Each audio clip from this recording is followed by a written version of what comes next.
Hi, I'm Carmel and I'm here to talk to you about something that I'm really excited to have worked on and something I'm really excited to tell you more about. So, combating illegal phishing with machine learning and Azure for less than £10 a month. So, what will we talk about as part of this talk? So first we'll sort of talk a bit about the problem space and why this domain is really interesting and sort of the issues which we are facing when trying to solve this problem. Then we'll move on to commodity computing and why all serverless offerings offered by the cloud providers aren't equal. We'll talk a bit about the approach that we use and how that approach was key in producing the low-cost solution that we ended up with. Then we'll delve a bit more into how this worked in practice and building a proximity detection pipeline. And finally, we'll look at some of the lessons learned in terms of benchmarking and optimization of the solution. So, something that I never really appreciated before working on this project was how much at risk and how big of an issue this was. The biodiversity in our oceans are so at risk due to overfishing. And so if we look at some of those numbers, 3 billion people rely on seafood as a source of protein. And I guess that's something I never really thought about, was kind of the social side of illegal fishing and this lack of biodiversity and how many people worldwide are completely reliant on seafood as a source of food. So a third of fish stocks are no longer biologically sustainable. That's a huge amount, and something that if we don't combat soon will quickly escalate into something that there's really no coming back from. And a stat that really shocked me is that 1 in every 5 fish sold is caught illegally. That's $23.5 billion worth of fish. Also, something that I'd never really thought about at all before doing this was that there's a strong association between people who are taking part in illegal fishing and people who are taking part in other illegal criminal activities on the seas. So that's stuff like human trafficking, illegal salvage, and this is something that sort of in conjunction with the illegal fishing that can be detected, something that OceanMind wanted to really move into looking at that parts of that as well.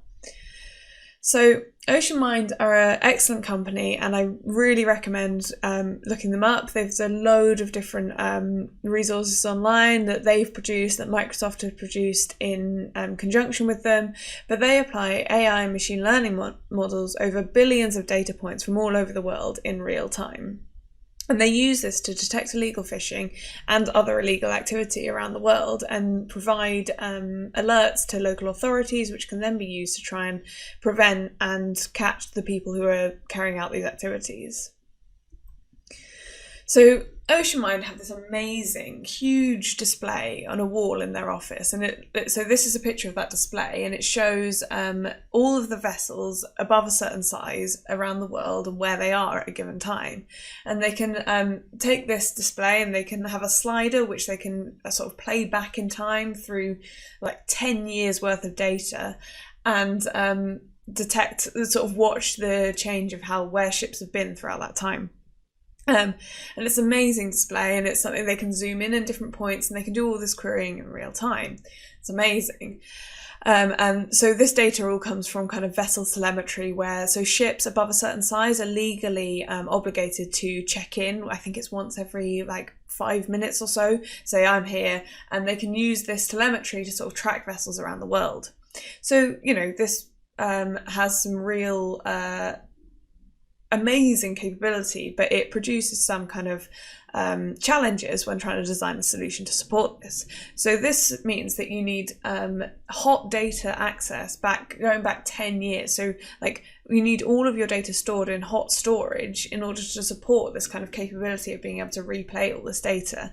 And it's also a huge amount of data. It's data from all over the world, like hundreds of thousands of ships checking in every 2 minutes. There's a vast quantity of data. So this amazing system that has all of these amazing capabilities produce like alerts from all over the globe, but it's produced quite a lot of challenges for how to design a system that could support it. So if we take a quick look at the sort of processing pipeline, so we have this vessel telemetry which comes in from satellite imagery, radar imagery, and also this kind of checking in via GPS. And we need to get that into a form that we can process throughout our processing pipeline. So we ended up using Parquet because this was a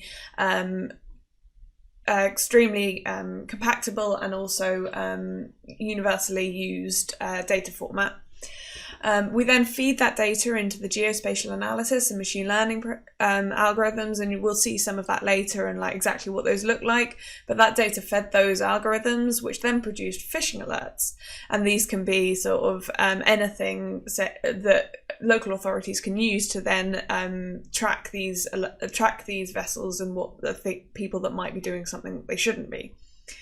These phishing alerts can then be used by API integrations. So then the local authorities might take the integrate with those alerts via an API. And we also, as part of this project, produced a public-facing API where someone could bring their own data and use these kind of modeling to analyze their own data and produce the same kind of alerts. So the organizational landscape is a really interesting one because they have all these amazing challenges which they're planning on taking on. Like, so they wanted to be able to tackle new environmental and humanitarian challenges. So that included faster and real-time alerting, because the original system they had, though it was supporting what they were currently doing really well, it was quite batch orientated. So it would be better if we could move that to a more real-time alerting approach so that people could get those alerts faster and act on them quicker. They also wanted more sophisticated AI, so wanted to look at branching out into the kind of new and exciting things which are coming in the AI space, and collaborate and engage through APIs with a wider audience. There are some organisational constraints, as they're a not-for-profit. They are heavily budget constrained, so they needed a solution which would run cheaply. And they were currently using on-premise systems, which we know dealing with a huge amount of processing, and there was not a lot of room to scale, and any challenge that came up with those on-premise systems all had to be managed internally.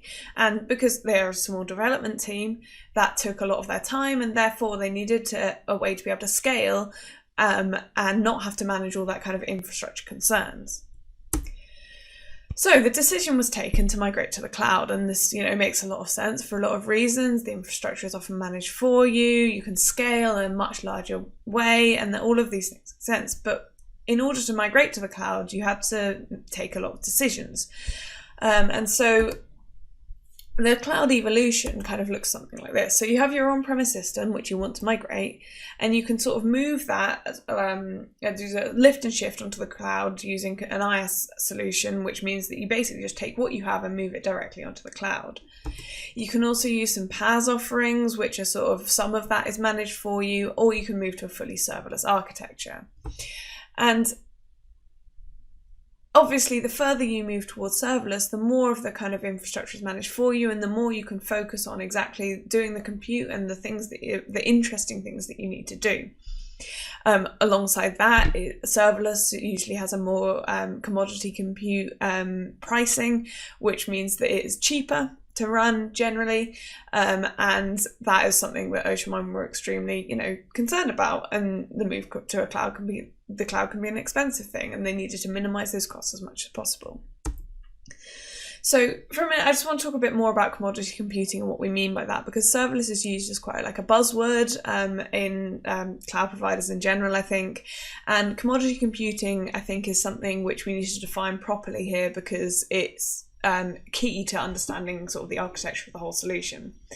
So when we talk about commodity computing, we're making an analogy a bit like sort of using electricity in your house. And if you use electricity in our house, generally we pay for exactly what we use.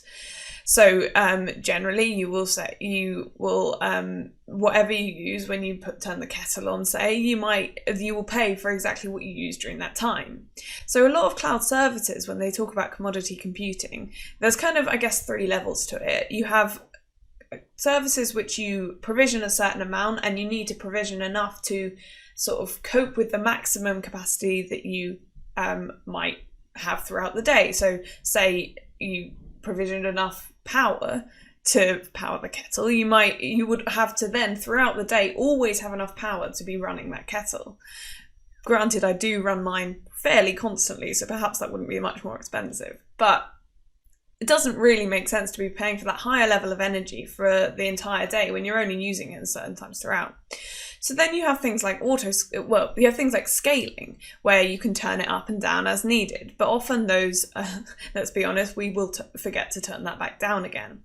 So I guess auto scaling is like where you end up, where it will scale up as you need it and down as you need it. But the issue with a lot of cloud services, like Cosmos DB and a lot of other ones like that, is that when you do turn that auto scaling on, they will charge you by the hour. So despite the fact you might have only run the kettle for 5 minutes, you will pay for that higher level of consumption for the entire hour. And that doesn't really make sense. So when we talk about commodity computing here, what we mean is you will pay for exactly what you need.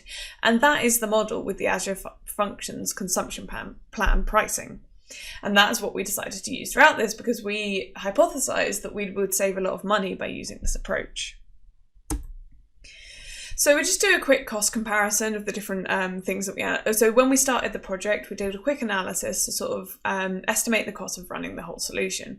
And you can see here that these numbers don't go up linearly, and that's because there was some level of data growth throughout. The amount of data they were expecting to process each year was growing by year. So that's why these aren't going up in a linear fashion. But we sort of calculated the cost of a lift and shift. So this was taking their existing architecture and basically moving that entirely onto Azure using VMs to represent all the machines they were currently using. And you should say here that this lift and shift is just their current capability. This wasn't unlocking any new functionality, such as, more real-time alerting and all of that. This was still a very batch-based system. And we sort of calculated that after 10 years, that would be about £500,000 a year, which is, a fair amount of money. We then had a look at Cosmos DB, and we thought about using Cosmos DB because we needed this kind of like geospatial analysis, and Cosmos DB has some of that functionality built in. And when we were looking at this, it was the sort of SQL side of Cosmos DB that would provide that functionality. However, that meant that we had to use a JSON payload, which isn't a small file format. And that meant that after 10 years, you're looking at about £1 million a year, which is a lot of money. And like Cosmos DB is an amazing product, but for this kind of processing and this sort of volume of data, it very quickly gets very expensive.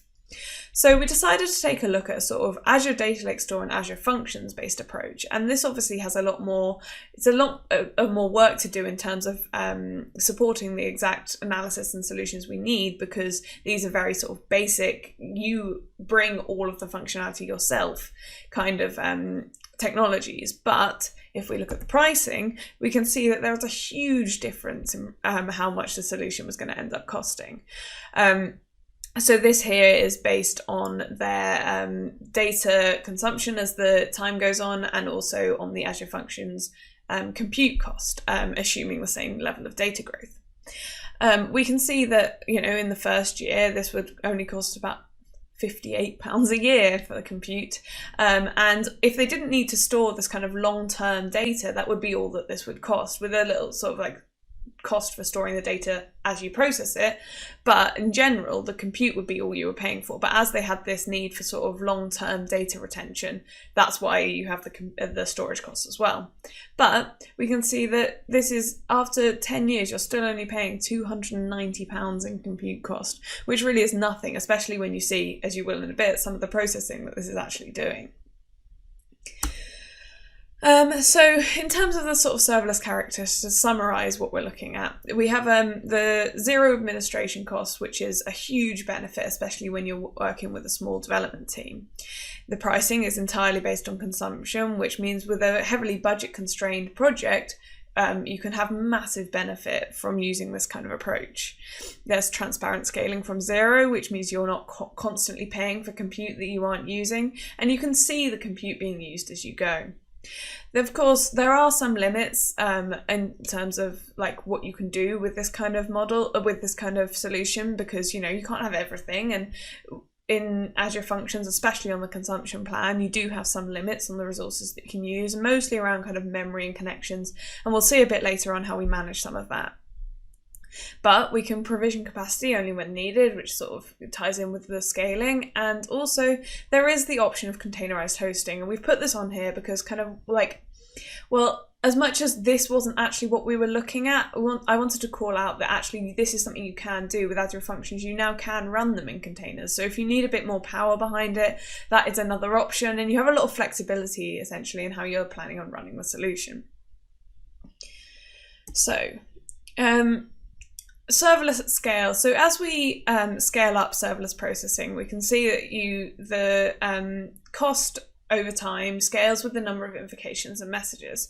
So like we can see that especially in like big data scenarios where you're running like hundreds of thousands of messages all the time, the small optimizations in how you process each of those individual messages can have a massive impact on overall cost.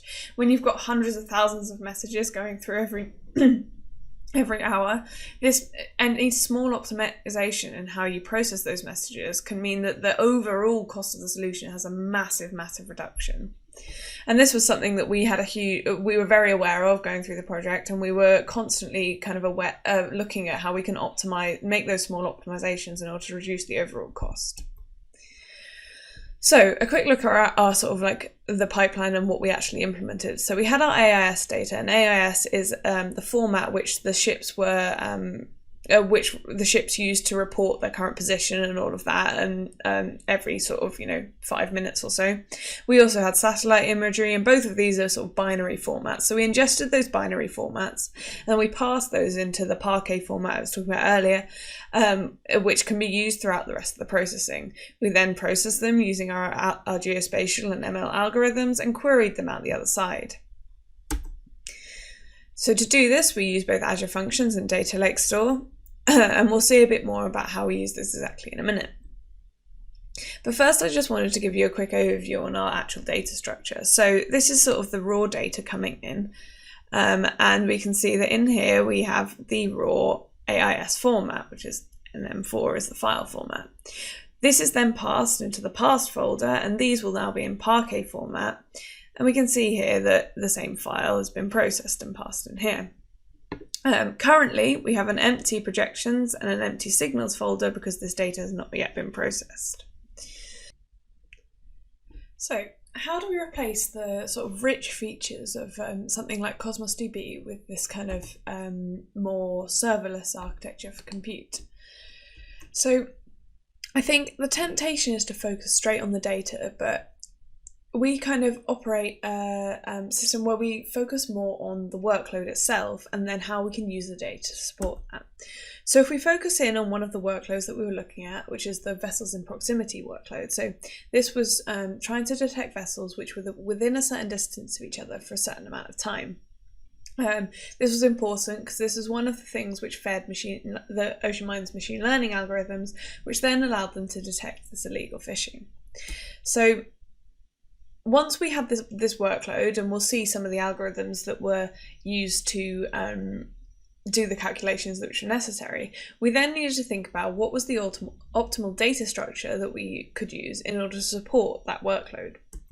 So we found that the best data structure that we could use was to use vessel coordinates which were partitioned by time. This would allow us to quickly build up sort of vessel tracks, which were just basically saying this ship was here, then here, then here, allowing you to track the vessel's movement and therefore compare that to other vessels' tracks and work out whether those two ships have been within a certain distance of one another at the same time.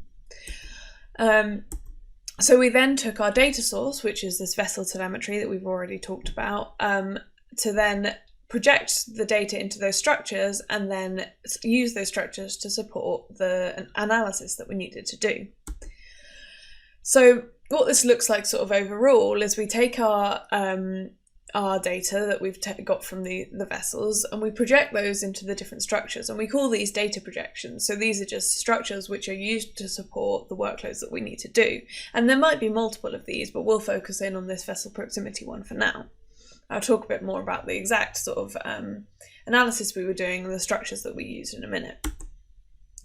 But first, I think it's important to talk about machine learning and Onyx. So Onyx is a platform for packaging up machine learning models, and then those can be run in a lot of different ways. So there are a lot of different tools which can be used to package up these models, and these can then be run a whole variety of different hosting options. So we could run these in Azure Functions, and this might fit quite well in the architecture that we've already been talking about, because it means that you can run these models in a serverless environment. But if that is, you need a bit more sort of ability to control different various aspects of the model, you might choose to use a machine learning service, or if you need a bit more power behind it, you can use virtual machines or even run it on devices like IoT. Basically, Onyx gives you a huge amount of flexibility in how you run your models, and this is something which can be used in a lot of different ways to support the solution the extensible solution that we've already been talking about. Just before we go a bit more into kind of the actual analysis that we used, I want to talk a bit about experimental method. So as data scientists, and I don't know if there's any data scientists listening, but it's sort of ingrained in you from a very early stage that in data science you use experiments to validate hypotheses. And this is a sort of approach that we take to designing software as a whole. So our hypothesis here is that we could process 1.5 billion messages per month for less than £10 in compute costs, and we needed to be able to validate this assumption. And we do this through thorough benchmarking and adapting according to the results that we see. So throughout the development of the solution, we were constantly benchmarking and optimizing the solution in order to ascertain whether this was a valid assumption that we had made. So what does this look like in practice? Well, we've spoken a bit about vessel proximity, and detecting vessel proximity is detecting events where two ships came within a certain distance to each other for a certain amount of time. We did this using vessel point data to build up vessel tracks, and then compared one vessel's tracks to that of another vessel to check whether they came within that distance of one another. This was important because this is one of the factors which fed into OceanMine's machine learning models and allowed them to detect illegal fishing around the world. So the proximity algorithm that we ended up using was actually fairly simple. We could calculate the average velocity of a vessel between 2 points by just taking the start and end point of that segment of vessel track and dividing it by the time difference. We could then use this equation to find the distance between two vessels at each point, the square of which is just the difference between the position in both the x and y direction. This meant that we could build up a fairly simple equation for calculating the distance between two vessels. We could then use this to work out the time at which two vessels entered within a certain distance of each other and the time at which they left that distance. We could then use this to find the total amount of time that they were within that distance. The problem was that there was 200,000 vessels to compare worldwide, and with each one checking in on average every 2 minutes, that's like 300 million comparisons every second.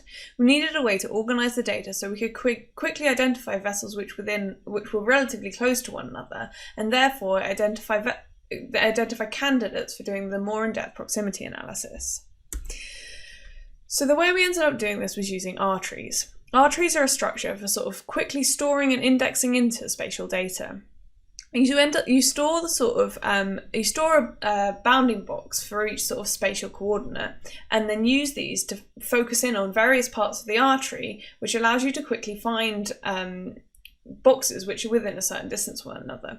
The way we used this in practice was we found the start and end point of each segment of vessel track and found the bounding box for that vessel track. Then, for a certain time frame, we found the bounding boxes for vessel tracks which overlapped and could therefore work out which ones were sort of within a relatively close distance of one another, and then we could run those candidates through the sort of more in-depth proximity analysis. Then this massively reduced down the amount of comparisons we needed to make.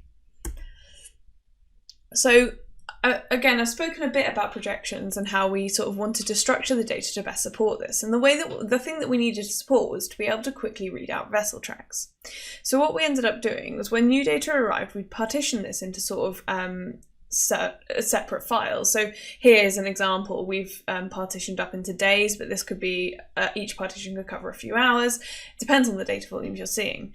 But within each partition file, the data was split up into vessel 1 and vessel 2, and then within that, the data was sorted by timestamp. This meant that the first half of the file might be the data for the vessel track for vessel 1, and the second half will be the track for vessel 2. This means we could literally read these files straight into a structure which would just produce the tracks, and then we could put those tracks directly into the R tree and then continue the analysis. So an example of what the file might look like is shown here. I've used Databricks display this file. Databricks is really good for this kind of like exploratory analysis and seeing what the files look like and that. Highly recommend it for sort of general data analysis and exploration. But here we can see that the first half of the file, so we've got the unique identifier, the timestamp at which that point data was taken, and then the latitude and longitude. We can see that the first half of the file is for a single vessel, and then the timestamps go up in order from there. So the first half of this file is the track for vessel 1, and the second half is the track for vessel 2. We can see then how this would just be read directly into vessel tracks, and then these segments can continue to be analysed. So we've spoken a bit about the processing we need to do, and we've got sort of the ingestion from binary into Parquet format. We've then got the sort of projection of those files into a more useful structure. We've then got the geospatial analysis of those files to calculate which of the vessels came into proximity of one another and produce the alerts based off of that. Those could feed then the ML algorithms, and all of this could be queried out the other end using APIs. So we've got quite a lot of steps in this processing, and we needed some way to kind of orchestrate all of that. And this is where durable functions came in. So durable functions are an extension of normal Azure functions. They're used for sort of long-running stateful orchestration of processing.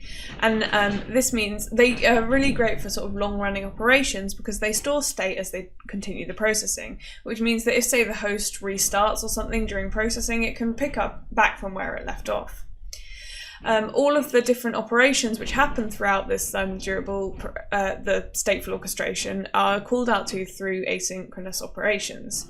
And you can really, to quite high fidelity, control the parallelization within the system. So you can fan out if you have processing which can happen in parallel, and fan back in if you then need to analyze all of that data in series. So a few different patterns we use as part of the durable function sort of orchestration stuff, and the first of these is function chaining. So this means just taking the output from one function and inputting that to the next. So this is how you sort of build up quite complex processing, is you'll have a single function which you can take the output of and use that to feed the next bit of the processing, and so on and so on. This chaining means you can build up some really complicated processing and store that state as you go, and it allows you to, represent quite complicated operations in small, manageable steps. Durable functions also supports the Async Http Api pattern. So this pattern basically means to set off a long-running operation via an HTTP request. You're then returned a URI which you can use to poll for status. Durable functions sort of supports this out of the box. So you set off this long-running orchestration, and you return returns a URI which allows you to check the status. You can then pull that for completion, and once it's completed, you can then go and retrieve the results and carry on with whatever processing you need to do from there. I've mentioned already a bit about the fan-in, fan-out pattern, but this is basically how you fan out your processing to parallelize certain parts of it. You can fan out to multiple functions hosts, and then you can fan back in. So you can, if there's parts of your processing which can happen in parallel, you can fan out, and then you can wait for all those operations to complete, and that's how you fan back in again. So how this would kind of look in practice is our new data will arrive, and we might be projecting that out into multiple different data structures. And we can do that by fanning out because these projections are completely independent. So we can fan out to multiple functions hosts, and those projections can happen in parallel, which means that the performance of the system, or the speed at which you can ingest data, is massively increased.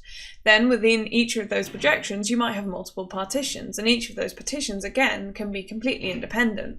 So you can then again fan out further and carry out that processing in parallel. You then might need to fan back in again and do analysis over all of those files at once, and you can do that by awaiting all of those different partition the processing of each of those partition files, and you can do some overall analysis once all of that data has been collected. And then you can query insight out the other end. So I've got a bit of a demo of like how this actually all looks in practice, and this is all running locally, but we can see that if we sort of start the orchestration of this processing, we should be able to see that as it starts to read in the data from the data lake, so this is all running locally, but so we can see some of the memory consumption which is used, but we should see that as it starts to read in the data, the memory should start to increase, and there we go.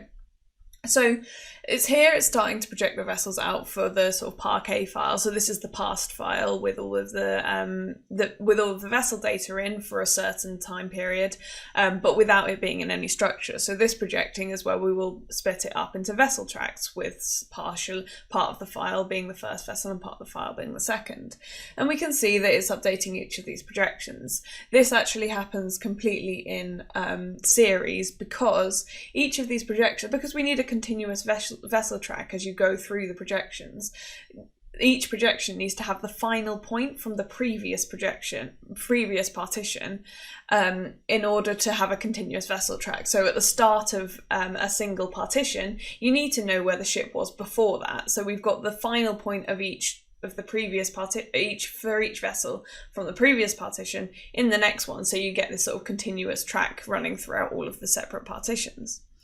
And so this, once this is sort of completed, and this will be running through and updating all of these in the actual data lake, we then start to fan out to do the proximity analysis over these partitions. So this here will be building up the R tree for each of the partition files. So that's finding the bounding boxes for all of the different segments of vessel track, and then finding overlapping bounding boxes in order to produce candidates for the proximity analysis. It will then be starting to run the actual proximity analysis over those candidates and work out finding any alerts for ships which have been in contact with one another. You can see it's quite noisy now because this is all happening in parallel, and this would actually happen a lot quicker in the cloud because you'd be able to fan out to a lot more functions hosts, whereas this is all running locally, so still running on a single core. But if we could sort of look, we should be able to see some of the output. But so if we now look in the data lake, we can see that we now do have data in both the projections. So this is the data's been split up into partitions, and then one of these data files will look at, like the file I was showing you before, with each of the vessel tracks in series. And then we now have signal files. So these contain the alerts for a given time period, which will say, here are the ships that we have found which are have been in contact with one another. Now I just want to talk a bit about sort of the optimizing and benchmarking of the solution. So benchmarking is something that's really important to sort of build into your solution from the offset. So benchmarking means we wanted to have a way in which we could benchmark the solution as part of our kind of like CI/CD process. And to do this, we built a small tool which would basically run against the actual deployed instance of the function and use application insights to monitor the sort of functions units, which is basically how cost is monitored in Azure Functions. And there from that, we could calculate the cost of the function. And so we built a tool which would allow us to continuously monitor this throughout any changes that we make to the solution. And we could use this to optimize the solution for the workload that we are doing. So we mentioned before that there are some constraints in Azure Functions, and one of those is memory. So we needed to be able to continuously monitor the amount of memory we were using whenever we made any change to the solution. And this kind of had a double effect as well, because the pricing in Azure Functions is done based on both time and memory usage. So if we could reduce the amount of memory usage, not only might this speed up the processing, it would also reduce the overall cost of the solution. So we had a big focus on the amount of memory being used. So in order to sort of like optimize the solution as best we could, we needed to think about sort of what factors affect performance in .NET. And I guess the obvious one is the processing logic. Like if the solution's doing a load of extra unnecessary work, then obviously the processing is going to take longer than it needs to, and this will have an additional cost because the pricing is based on time spent doing the processing. But something that is often overlooked, I think, in thinking about performance in .NET is the effect of garbage collection. So garbage collection is the process in .NET where memory that is no longer in use is being cleaned up. So the garbage collector, how it works is it will go through once you reach a certain memory threshold, it will go through and it will check which references are still in use, and it will clean up memory that is no longer being used.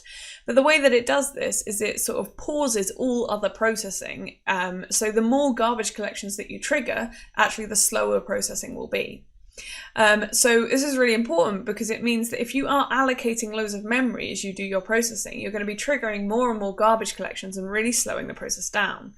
So again, we're back on memory. We need to, in order to sort of maximize the throughput and the performance of the system, we need to reduce the amount of memory used. And also, in reducing this memory, we reduce the total cost of the solution because the pricing is based on memory. So we had a big drive and reason to try and reduce allocations throughout our processing. So we used a few different techniques for this low allocation compute, and I'm going to talk about all of them, but the first is list pre-allocation. So this is something that I actually didn't realize before doing this project, and it's lists in C# are entirely based on arrays. And as most of you probably know, arrays in C# have a certain size. So when you initialize an array, you give it a size, and then it can't then resize from that. So under the covers, lists are all of the data stored in a list is actually stored in arrays, but the allocation of those arrays is managed for you. But when you initialize a new list in C# without telling it a size, it defaults to an array size of 4. When you then exceed that size, say by adding another 4 items, it then allocates a new array of double the size, and the original array is discarded and the data copied across. So this means that when you exceed that capacity, not only are you making a lot of extra work for the garbage collector, because there's a lot of old arrays that it then needs to go and clean up, but also when the arrays get really big, if you've got like millions of data points in that array, when you allocate a new one of double that size, you suddenly get a huge spike in memory. And we ran into this in functions because there are these memory constraints, which I mentioned earlier. We were suddenly exceeding those memory constraints, getting out of memory exceptions, and couldn't understand what was happening. But we were finally getting to the current capacity of the list, and it was allocating one of double the size, and suddenly we had 3 times the memory, and you hit into those limits quite quickly. The way to avoid this is to initialize the list with a given capacity from the offset. So here we've given it an initial capacity of 5. This means that when you add 1 item to the list, it will have a default capacity of 5, and you add your further 4 items and still you're under capacity. So this is the way to avoid those big memory spikes and not hit into those memory limits, and also means you're not using unnecessary memory where you've got way more memory allocated than you actually need because you've gone 1 over the capacity of the list. Another thing which we did to massively reduce the memory that we're using at a given time is not use lists at all and use IEnumerable. So we use this to do stream processing. Now this only works if you can do all of your analysis as a kind of continuous aggregation as you go through the processing. This means that you could never store the whole list in memory at one time. So you can't do any whole list operations, but it means that the overall memory that you're using at any given time is far, far lower because you've not got all of it in memory at once. This means that you're way, way less likely to hit into those memory constraints in the first place because you're never storing all of your data at once. So this massively sped up our processing and allowed us to stay well within the memory constraints imposed by Azure Functions. I think something else that's really worth keeping in mind when thinking about low allocation is the difference between reference and value types in C#. So a class in C#, say with 2 integers in, you'd have 4 bytes for each of the integers. This is in a 32-bit process. And then if it's a reference type, so a class, you'd also have 4 bytes, which is the pointer to that bit of memory which is stored on the heap. And then you also have 8 bytes of object header overhead. So when memory is stored on the heap, you have an overhead of the metadata for that object of 8 bytes. So you have 20 bytes total for a thing class stored as a reference type. If you instead use a value type where all of the memory is stored in situ, you only use the 8 bytes because you don't have the memory used for the pointer to the memory on the heap, and you also don't have the overhead. So I looked at this and thought, well, okay, we're trying to reduce memory. Maybe I should just make everything a struct because they're smaller and that will reduce the total memory consumption. And this was where benchmarking came in really helpful because I made this change and didn't take into account something very important. So if you start having multiple copies of the same object, then the picture changes slightly. So if you're using a reference type, so a class, each additional copy of the same object will just need to store another pointer to the same bit of memory on the heap. However, if you're using a struct or value type, each additional copy will have its own copy of the data. So you can see that if you have two of the same thing object, a class will use 24 bytes because it's the original bytes plus an extra pointer, and a struct will have two entire copies of the memory, so it'll have an additional 8 bytes and therefore 16. So if you then have 5 copies of the same object, then a class will then be overtaken by a struct in terms of memory used because each individual struct has its own copy of the memory. This gets even more extreme if you are storing larger objects because more copies of the memory will quickly overtake what is used by the extra pointers. So this was important for us because we are storing multiple copies of the same vessel segments because we are comparing two vessel segments at any given time to see whether vessel track segments to see whether they come within a certain distance of one another. We were storing pairs of these vessel segments for comparison to say these are the candidates that you should use and these were found from the R tree. These are the candidates that you should run through the proximity analysis. So these pairs of vessel segments were then being stored multiple times. So each vessel segment involved in these pairs was being stored multiple times. And when I made this change, we suddenly used way more memory than we were using before. So yeah, important advocate for benchmarking, I'd say. So the final technique for reducing memory consumption that I wanted to talk about was span of T. So this is a relatively new feature of C#. So I've actually stolen this example from Ian Griffiths, who I work with. Great book on C# 8 and definitely recommend reading it if you haven't already. But spans are basically a way of indexing into contiguous memory on the heap without causing any extra allocations. So spans are reference structs, so they are stored on the stack, which means that they don't cause any extra heap allocations in order to access those bits of memory. So for example, if you're looking into if you've got a URI and you represent this via a URI class, you can access the different parts of that URI using the different string properties on that URI object. But each of these string properties is another allocation on the heap because each of these will allocate an extra string to store that part of the URI. If you instead use a span, you can directly index into that memory on the heap without causing any extra allocations.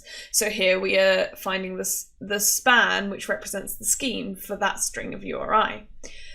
Now, obviously, this type of processing has a lot more complexity because you have to sort of work out how to deal with the different the structure inside of your data. But if you're doing this kind of like big data processing where these tiny allocations can have a huge impact, this can make all the difference in being able to stay within the sort of the constraints implied by Azure Functions or whatever compute it is you're using, and also can make a massive, massive difference to cost because this massively drives down the amount of allocations, which means that you will be making way less work for the garbage collector, so processing will be faster, and also just in Azure Functions world, you'll be allocating less memory, which directly impacts the cost. So yeah, I think that's all kind of wanted to say really. The main takeaways are that commodity cloud services enabled OceanMind to process huge amounts of data in near real time and drastically reduce their operational costs to a tiny £10 a month for compute. The resource constraints that you need that are imposed by Azure Functions or other serverless options need to be managed through the experimentation and benchmarking, continually analysing what impact any change you make is having on the solution. Cheap cloud storage can be an excellent alternative to generic analytical databases. This involves structuring your data in ways to support your processing, which means you have to think harder about how you're going to store your data, but they can have a huge impact on the overall cost of your solution if used correctly. So thanks, I think that's all I'm about to say. I'm Carmel Eve, and plug for Ian's book, which absolutely recommend checking out. And a few other references which might be useful. Thank you.